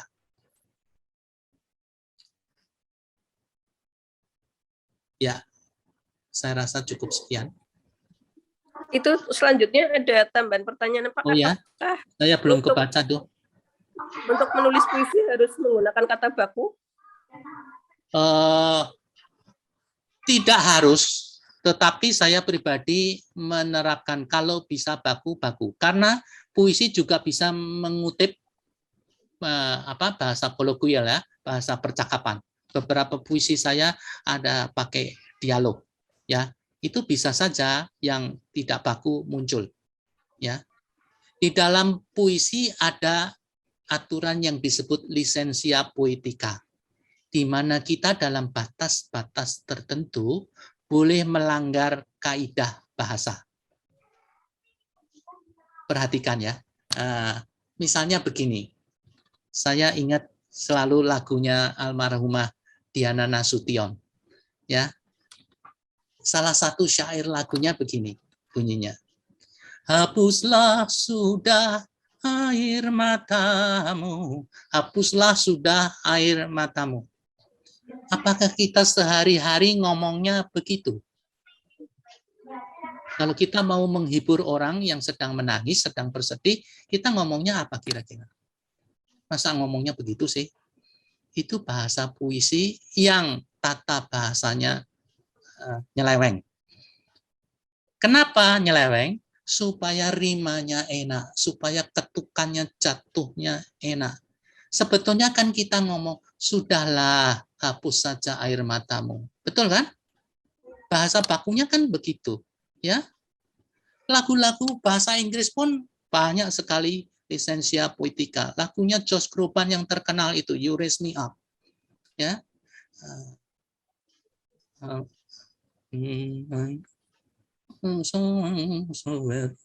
When troubles comes and my heart burden be, and my heart burden be, tidak ada grammar bahasa Inggris begitu. Yang benar kan, and my heart will be burdened. Tapi kalau kita nyanyikan begitu nggak enak, rimanya, ketukannya berubah semua, nggak enak. Ya, nah, itulah sebabnya saya bilang nggak harus baku. Tapi saya secara pribadi mengusahakan baku. Ya. Misalnya tadi saya ngomong ruh, ya, supaya tulisan ada ruh. Ruh itu tidak baku, yang baku roh. Tapi sering muncul di dalam puisi. Salah? Tidak. Berdasarkan licensia poetica. Tapi jangan kita terus seenak sendiri ya. Nanti ngomong atas maksudnya bawah. Nah itu nggak benar. Ya. Melanggar struktur ataupun kaidah bahasa yang baku dalam batas-batas tertentu. Itu diizinkan dalam puisi. Tapi jangan digunakan di prosa. Kacau nanti. itu puisi punya kekhasan di situ, lisensia poetica. Kalau kita perhatikan banyak tuh ya, entah itu di lagu, entah itu di tulisan-tulisan puisi ya. Yang saya ingat dua itu. Kebetulan dua buah lagu yang suka saya nyanyikan. Jadi jawab saya tidak harus baku, tapi usahakan sedapat mungkin baku. Ya. Jangan sampai menulis bergeming artinya bergerak ya. Nah itu salah, tetap salah. Ya, Ya. bergeming artinya tidak bergerak, sudah mengandung tidak. Ya, terima kasih Pak Budi. Ini menarik Sama-sama. sekali semua yang dibahas sama Pak Budi ini, semuanya menambah wawasan baru. Ini waktunya sudah melewati sebetulnya ya Pak Tovan. Dilanjut lagi, ada yang mau tanya atau lanjut ke acara berikutnya ya? Ya silahkan. Jadi kalau acara kita sih sebenarnya tinggal simbolis kasih hadiah dan juga door prize. Untuk door prize sendiri kan mungkin nanti kita kasih ke beberapa tadi yang sudah tanya. Nanti kita akan berikan buku terbitan dari Das Publishing. Nah, terus untuk secara simbolis ini nanti mungkin saya share aja secara simbolis nanti seperti apa ya. Saya juga masih maksud saya gini, kita kan memberikan hadiah uang tunai ya. Mungkin nanti akan saya share ini aja. Saya share tadi beberapa, sudah share nomor rekening, akan saya share bahwa kita sudah melakukan transfer ke rekening. Jadi poin saya sih kalau untuk pemberian hadiah secara simbolis itu bahwa sekali lagi kita memang benar-benar memberikan hadiahnya, dan yang kedua tidak ada main-main lah, bahwa kita semuanya dilaksanakan secara serius, secara profesional, dan secara transparan seperti itu. Jadi silahkan, kalau saya pikir kalau memang masih ada yang perlu ditanyakan nggak masalah, mau dilanjut boleh. Ya, kalau memang sudah stop semua ya nanti kita simbolis hadiah dan pemberian door prize nanti. Mungkin gitu Bu. Masih ada yang bertanya lagi. Pertanyaan lagi. Nah kan masih banyak yang mau nanya kayaknya nih. Masih seru kayaknya. Lanjut aja lah, nggak apa-apa sih. Yang menjawab akan diberi bonus. Yang bertanya juga Pak, yang bertanya Pak. Itu tadi kayaknya ada yang chat itu Bu. Ya, saya pertanyaan satu lagi. Dulu silakan. Mohon maaf ya, jadi kayak mendominasi. Pak, itu kalau misalnya nih seperti tulisan-tulisan dari luar ya Pak ya. Jadi tulisan luar misalnya hasil dari penelitian atau hasil dari disertasi. Tapi setelah kita baca ya, misalnya karyanya Cynthia Lau atau karyanya Kellis, atau itu kan sebenarnya di dalamnya itu sangat ini ya Pak, apa maksudnya berat sebenarnya pembahasannya. Tapi kok kalau dibaca kok seperti kita seperti kayak baca novel gitu. Itu tuh gimana Pak? Perbedaan antara tulisan orang luar dengan orang sini yang mungkin saya juga belum terlalu banyak membaca buku ya, tapi dari berdasarkan pengalaman aja beberapa buku yang dari luar itu dibaca kok seperti ngalir gitu, seperti kita sedang membaca novel gitu. Tulisan itu terpengaruh oleh budaya sih ya, budaya bangsa yang bersangkutan. Kalau tulisan itu berbahasa Inggris ya budayanya orang Inggris ya. Almarhum ibu saya tahun lalu baru saja meninggal, umur 93 ya. Beliau itu sewaktu masih pikirannya jernih ya, suka membaca novel-novelnya Agatha Christie. Hampir semua novel Agatha Christie saya punya. Ya, saya suka detektif. Saya suka pemikiran yang ribet gitu ya, yang jelimet dan akhirnya bisa ketemu biang keladinya ketemu lewat cara berpikir yang detektifnya Hercule Poirot itu sangat memengaruhi saya di dalam berpikir. Padahal itu kan cerita khayal, ya. Poirot itu berpikir seperti begini. dia menerima satu masukan, diterima sebagai puzzle, ya, potongan puzzle. Nanti dia dengar orang apalagi puzzle kedua, puzzle ketiga, puzzle keempat. Nanti di satu titik dia kumpulkan puzzle itu sehingga menjadi satu gambaran yang selalu begitu. Intinya semua cerita yang detektifnya Hercule Poirot selalu begitu. Terakhir dikumpulkan semua pelaku, lalu dia pidato. Siapa yang keladinya? Ini sangat mempengaruhi cara berpikir saya. Ya, saya suka mengumpulkan detail. Ya, hari ini kamu ngomong apa? Besok ngomong apa? Sesuai enggak? Nanti gambarannya apa? Ya. Tadi menyambung ibu saya. Ibu saya itu senang membaca karangannya Andrea Hirata. Padahal beliau ini orang-orang zaman kuno, ya. Lalu saya tanya, kenapa kok senang ya, semua serinya Laskar Pelangi itu dibaca? Oh, begini, ini susunannya seperti buku zaman Belanda. Mami saya fasih berbahasa Belanda. Kurang fasih berbahasa Indonesia. Bahasa Indonesianya masih pakai ken-ken gitu ya. Ya, seperti Soeharto. Ya. Nah, tapi bahasa Belandanya fasih. Cara berceritanya katanya sama. Jadi dia gampang mengikuti. Jadi mami saya itu, ibu saya itu terpengaruh kebudayaan Belanda. Kalau ketemu teman, ya, itu selalu ngomong Belanda, campur bahasa Jawa.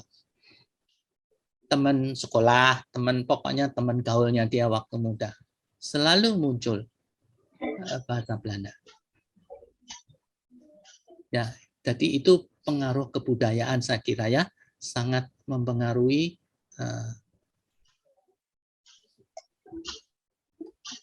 alur dari sebuah tulisan. Ya. Ada juga tulisan yang seperti melompat-lompat ya. Itu bergantung sih. Saya kurang senang, tapi bukan berarti tulisan itu buruk ya.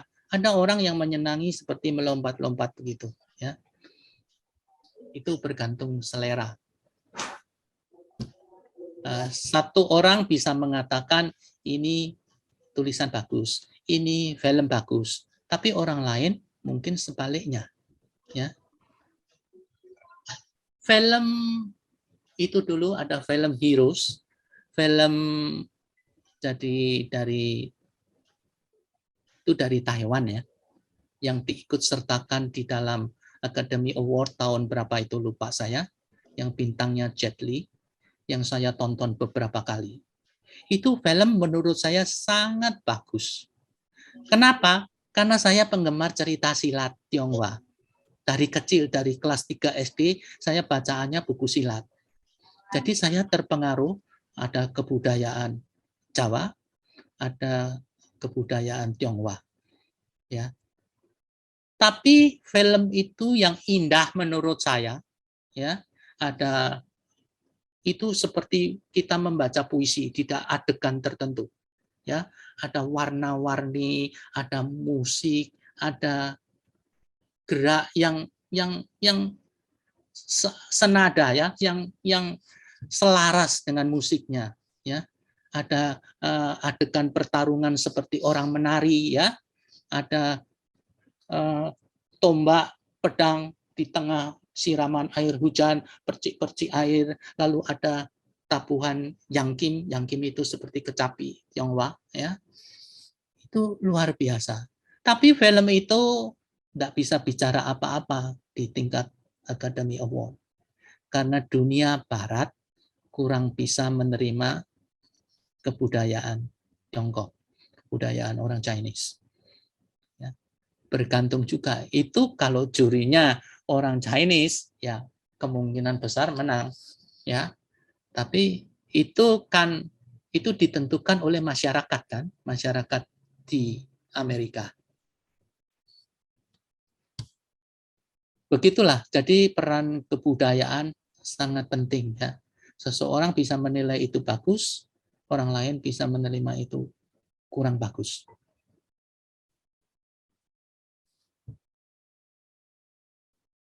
Saya kira cukup ya. Oke, Ya, terima kasih Pak Budi. Sama-sama. terima kasih banyak nih Pak Budi. Ini Bu moderator tadi izin sebentar, anaknya nangis. Jadi mungkin Nanti Bapak yang jadi moderator. ya, saya wakili sebentar. Mungkin untuk pertanyaan sudah terjawab semua ya. Oh, Ada satu itu Bang. terakhir nih, kasihan nih. Terakhir ya. Ini mungkin bisa nanti ke Pak Budi atau ke Mas Dimas. Jadi saya izin bertanya, kalau misal yang saya sudah pernah baca, daripada puisi-puisi itu, ada nih yang menggunakan kata-kata kasar. Apakah itu masih bisa diterima? Silakan Mas Dimas.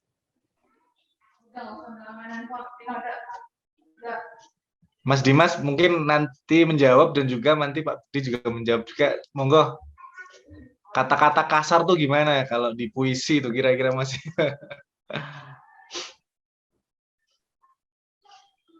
Monggo Pak Budi, Pak. Oh, Pak saya Budi dulu. Pak. Iya, Pak. Monggo. Saya secara pribadi menghindari kata-kata kasar. Tapi bukan berarti kata-kata kasar, tingkatan kasarnya sebagai bagaimana. Misalnya bangsat gitu ya, itu masih boleh. Tapi saya sendiri secara pribadi tak pernah menggunakan kata-kata yang tergolong kasar.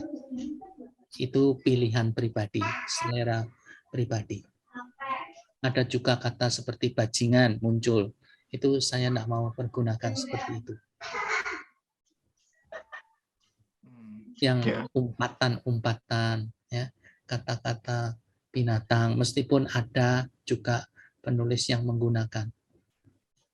Saya menghindari itu dan menghindari kata-kata yang dubius, ya, yang ambigu, ya, karena pikiran orang bisa berbeda-beda. Oke. Jadi bukan tidak boleh, tapi selera masing-masing ya Pak Budi, dan Pak Budi. Ya, selera penulis. Menghindari, tapi kalau Pak Budi menghindari. Kalau Mas Dimas gimana nih, Mas? Kata-kata kasar tuh. Tadi pertanyaan dari Mbak Atiko. Kalau menurut saya sih ya, kalau saya memang terkadang menggunakan itu juga, tapi dengan batas kesopanan ya, artinya tergantung balik lagi konteks apa yang kita maksudkan gitu kan.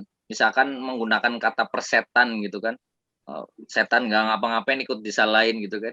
Itu kan kata-kata yang kasar, sebenarnya tidak bisa diterima ketika kita mengucapkannya dalam bentuk misalkan emosi terhadap lawan bicara kita gitu kan. Tapi ketika maksud di sini adalah sebagai umpatan yang menyindir, juga bisa diletakkan seumpama misalkan persetan dengan kedunguan mereka gitu kan. Itu kan kata yang masih bisa diterapkan dengan baik, tergantung struktur kalimatnya seperti apa dan kita meletakkannya pada tempat yang tepat atau tidak.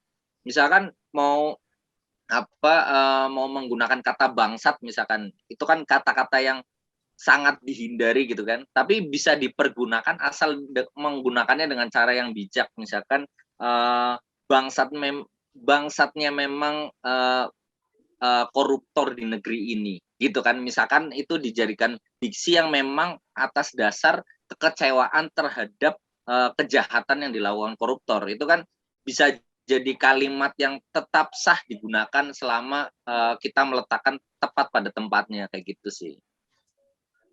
Saya setuju. Ya, beberapa puisi W.S. Rendra ada kata-kata yang tergolong kasar. Tapi memang konteksnya Rendra kan protes terhadap ketidakadilan. Ya. Jadi kalau dikaitkan dengan konteks sah-sah saja. Ya. Betul. Oke. Oke, jadi mudah-mudahan cukup menjawab tadi dari Mbak Atiko, kalau tidak salah tadi pertanyaannya sudah dijawab tuh Mbak Atiko, bagaimana tips menggunakan kata-kata yang dalam tanda kutip kasar gitu ya. Jadi tergantung daripada konteksnya. Oke. Saya cek lagi di chat, mungkin sudah habis semuanya. Ini terakhir. Oke, Kak, terima kasih ya. Sama-sama, terima kasih kembali. Sambil menunggu mungkin moderator nih, karena tadi anaknya rewel, saya mungkin pandu acaranya. Jadi untuk sharing session pada malam hari ini, saya pikir semuanya sepakat ya yang ada di sini. Ini seru banget ya. Pembahasan yang sangat menarik, cukup. Saya pikir ini bisa memberikan hal-hal baru bagi saya pribadi maupun teman-teman mungkin ya yang ada di forum ini. Jadi betapa luasnya tadi pengetahuan atau literasi dari Pak Budi, pengalaman yang luar biasa, juga dari Mas Dimas juga banyak sekali yang bisa menjadi inputan bagi kita. Saya pikir kayaknya keren ya kalau nanti kita bikin acara seperti ini lagi ya. Mungkin lanjut. bisa ya. Next kita mungkin juga saya sedikit sharing aja kalau ini acara ini sebenarnya agak persiapannya agak sangat minimalis ya, Mas Dimas dan teman-teman yang panitia mungkin sangat minimalis persiapannya. Tapi alhamdulillah tetap bisa berjalan dengan baik malam hari ini, dan mudah-mudahan kalau memang ini sesuatu yang positif ya next kita bisa agendakan lagi ya. Dan mudah-mudahan yang ada di sini juga nanti bisa tetap bisa bergabung dan memberikan ilmu-ilmunya ya. Next kita saya sebagai perwakilan dari Das Publishing, saya pikir ini harus kita teruskan ya, sharing-sharing seperti ini harus kita teruskan dan kita perbesar. Harapannya seperti itu, karena saya rasa saya merasa ini di luar ekspektasi saya, ini ternyata lebih menarik daripada yang saya bayangkan. Dan mungkin teman-teman di sini juga sepakat. Oke, saya mungkin langsung akan lompat ke acara berikutnya ya. Untuk acara berikutnya adalah pembagian door prize dan juga pemberian hadiah secara simbolis. Untuk pemberian door prize, saya pikir tadi untuk beberapa penanya, ini yang tanya jelas Bu Intan ya, Bu Intan. Terus kemudian di sini ada Thomas Gabriel. Terus di sini juga ada Cherryland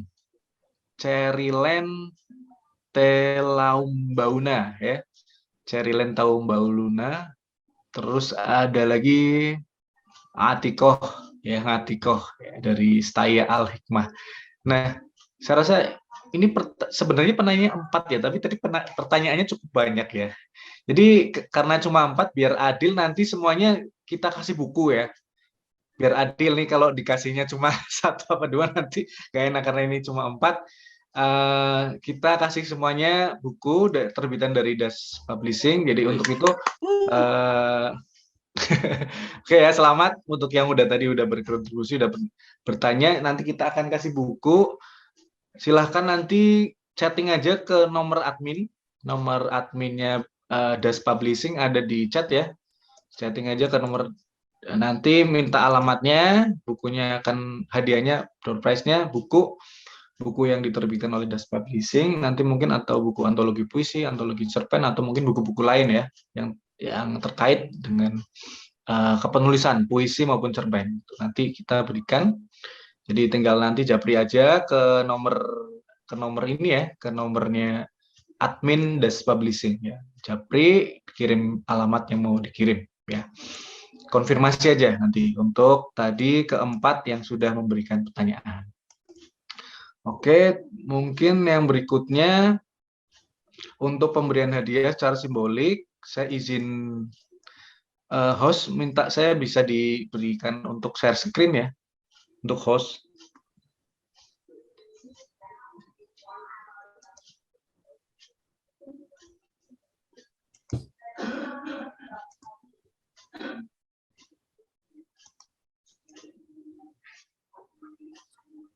Bisa nggak di share screen?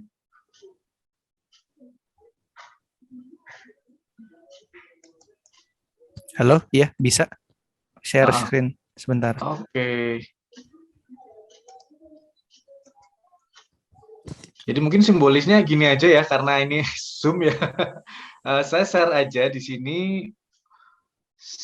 juara 3, Siti juara 3. Sebentar.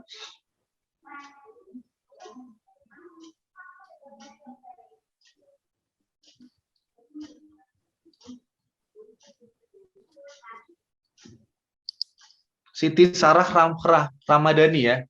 Juara 3 Siti Sarah Ramadhani. Ada Siti Sarah Ramadhani. Oke. Tadi sudah kami kirimkan hadiahnya via transfer dari rekening CV Das Mitra Edukasi ya. Saya sharingkan aja ini. Tadi Siti Sarah Ramadhani minta dikirim ke nomor Bank Mandiri atas nama email Dadwi Yohana. Hadiah sudah kami kirimkan malam hari ini sebesar 250.000 ya. Sekali lagi kami ucapkan kepada Siti Sarah Ramadhani juara 3 Sayembara Puisi Sumpah Pemuda Das Publishing ya. Nah, ini harusnya ada tepuk tangan kan susah ya. Tepuk tangan. Saya tepuk tangan sendiri aja deh. Oke, yang berikutnya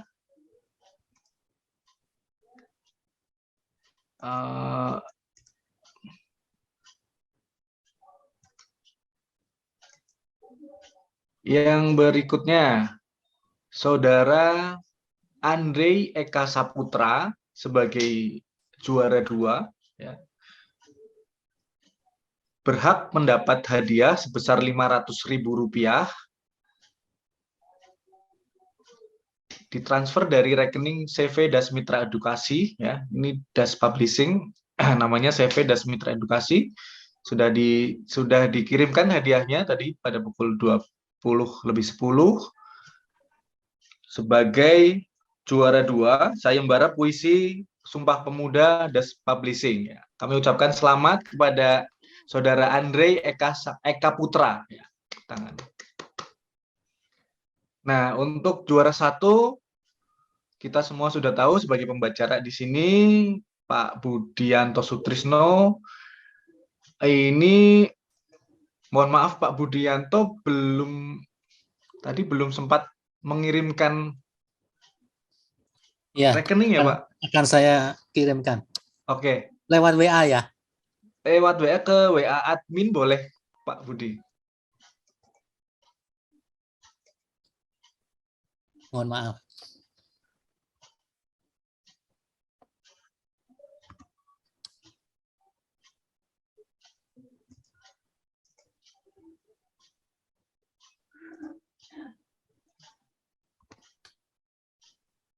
Adminnya di sini siapa ya? Nomor yang Das Publishing, Pak. Sudah dihubungi ya kemarin ya Pak, sudah sempat dihubungi yang menghubungi Bapak untuk acara ini Pak. Nomor yang menghubungi Bapak terkait dengan acara hari ini. Ini namanya Dimasnya siapa? Betul. Yang atas Kan, nama Das Publishing. 089. Ya, betul. Oke.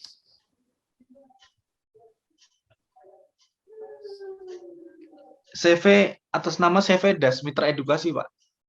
Hah? Nomornya tuh 08953805522676. Betul? Izin Pak, itu nomor saya Pak, bukan Pak. Bukan ya? Bukan Tapi Pak. Yang Iya. ini yang kasih 0852 Pak. 0852. Oh, Das Public. Judulnya Das Publishing ya. Oke. Oke. Iya.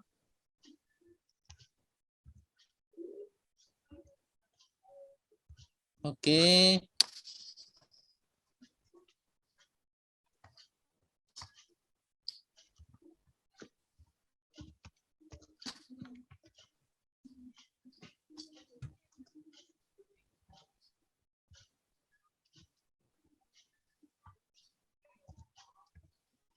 Gak apa-apa Pak, biar menegangkan kan suasananya.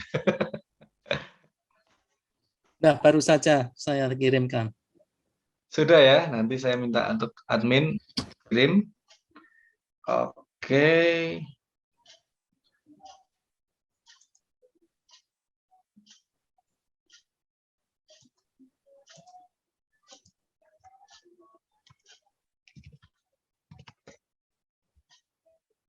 Mohon ditunggu, sedang diproses.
Nah,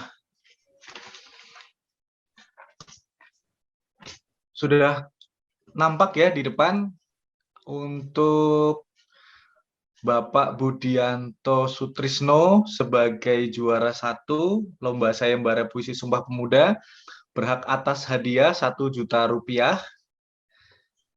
Sekali lagi kami ucapkan selamat kepada Bapak Budianto Sutrisno. Telah kami berikan ya hadiahnya sebesar Rp1.000.000 dikirim langsung ke rekening Bapak. Mudah-mudahan ini bisa menjadi penyemangat juga untuk adik-adik, untuk rekan-rekan semuanya, bahwa siapapun yang berprestasi pasti akan memberikan hasil yang positif bagi kita, entah itu secara material maupun dari sisi yang lainnya. Sekali lagi kami ucapkan selamat dan terima kasih banyak ini pada Pak Budianto Sutrisno.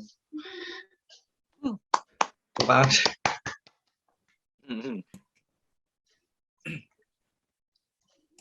Oke, mungkin rangkaian demi rangkaian acara sudah kita jalani, sudah kita lalui, tadi mulai dari pembukaan, mulai dari sharing session dari Mas Dimas, juga tadi sedikit dari saya menjelaskan tentang Das Publishing, dan juga tadi pembahasan yang sangat luar biasa dari juara 1 kita, Pak Budianto Sutrisno.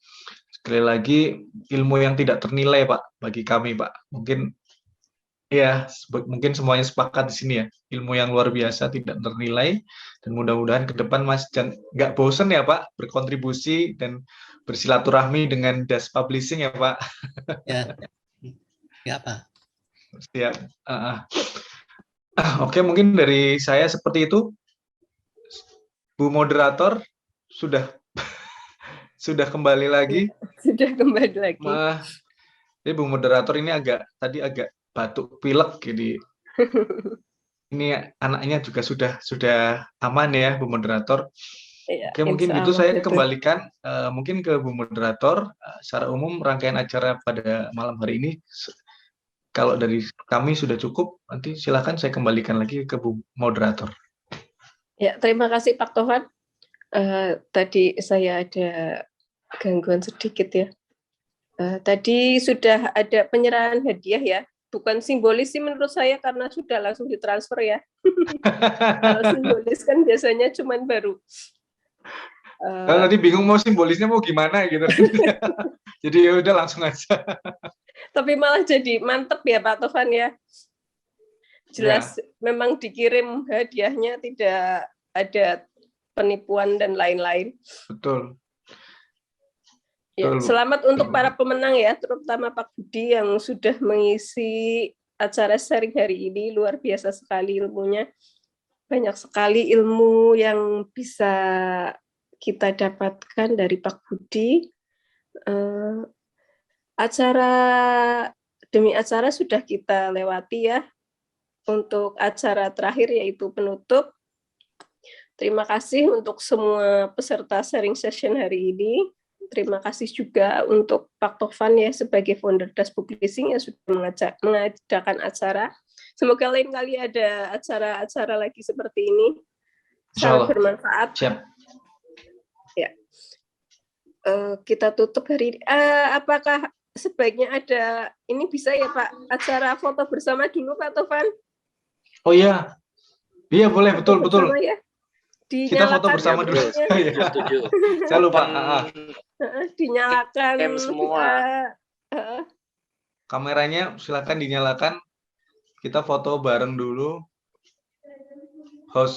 Dari host mungkin bisa ya foto capture. Ya bisa. Nanti di aba-aba aja biar giginya kelihatan. Jadi mungkin teman-teman ada yang mau open video lagi, kayak masih ada beberapa yang belum sih. Saya ada itu. Yuk yang belum on cam Dinyalakan.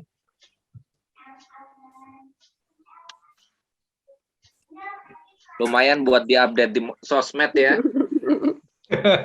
Betul.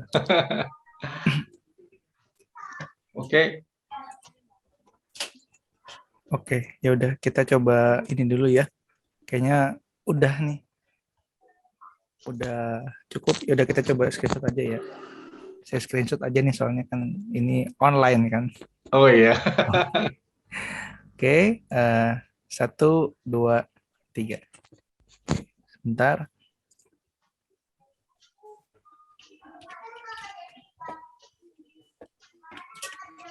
Oke, sudah. Nanti kita akan share di grup ya. Siap.